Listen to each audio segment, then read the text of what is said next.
Welcome to my fourth pedagogical stance. I'd like to begin by acknowledging that I'm joining from Fraser Lake, where I'm grateful to live, work, and play on the traditional and unceded territories of the Notley-Wooten and Stellatan First Nations. Looking back, I continue to hold on to the belief that relationships, identity, and student voice are at the heart of teaching and learning. What still resonates deeply is the need to create emotionally safe and culturally responsive spaces where students can take risks, express themselves, and grow.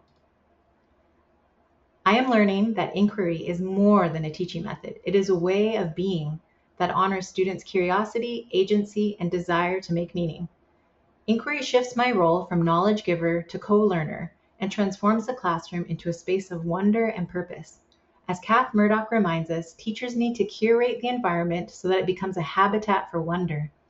When we lead with curiosity, students become researchers, storytellers, and advocates. Murdoch also says inquiry teaches students what to do when they don't know what to do, building independence, deep thinking, and connection. Harvey Smokey Daniels adds that inquiry is an active, lively classroom where children make choices and take responsibility for their learning. I saw this come to life in Laura Jackman's outdoor classroom, where students restored a wetland and named trees like Climbing Tree, a practice grounded in Indigenous ways of knowing. This project showed how inquiry bridges science and literacy, nurtures belonging, and invites every learner to be a storyteller, a thinker, and a change maker.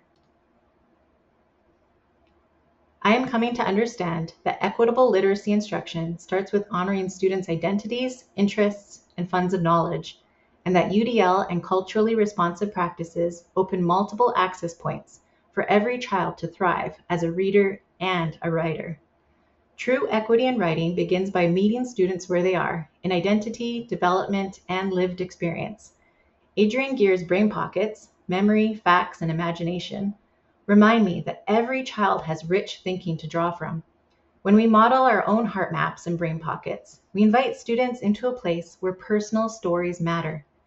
Writing development is nonlinear, from curly writing to letter and book writing. Scaffolds like mentor texts, interactive writing, and artifacts help students to take risks and build confidence. As Donna and Leighton say, success breeds success. Building risk-taking explorers means helping children see themselves as capable writers from the start. I saw this in the Personal Photo Book project, where students used disposable cameras to capture meaningful people and places. Their writing grew from these images, layered with culture, language, and memory. This project honored their funds of knowledge and made space for voice and agency. As Newman explains, students need to see writing that comes from lives like theirs and be invited to write in ways that reflect their lived realities. I'm learning to move beyond narrow models of writing instruction to create inclusive, emotionally safe spaces where all students see themselves as capable writers. I am learning that writing is a recursive identity building process and that the Writer's Workshop model provides students with the structure, voice, and responsive support they need to grow as confident authors. This semester, I've come to see writing not as a linear task, but as a cycle of discovery, reflection, and refinement. Writer's Workshop supports this by blending structure with choice. Students move from I do to we do to you do, receiving differentiated, just-in-time support through mini lessons and conferences. The 6+1 traits, ideas, organization, voice, word choice, sentence fluency, conventions, and presentation give students a shared language to reflect and set goals.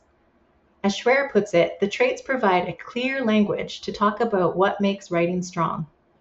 Mentor texts, writers' notebooks, and student-led sharing deepen engagement and help students write from their identities.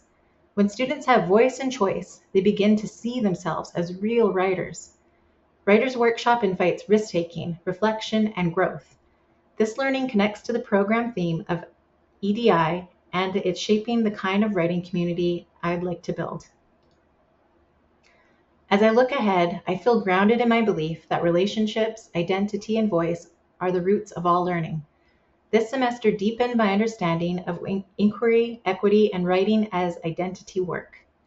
I want to keep designing learning that honors who students are, and supports their growth through responsive, inclusive practices. Thank you.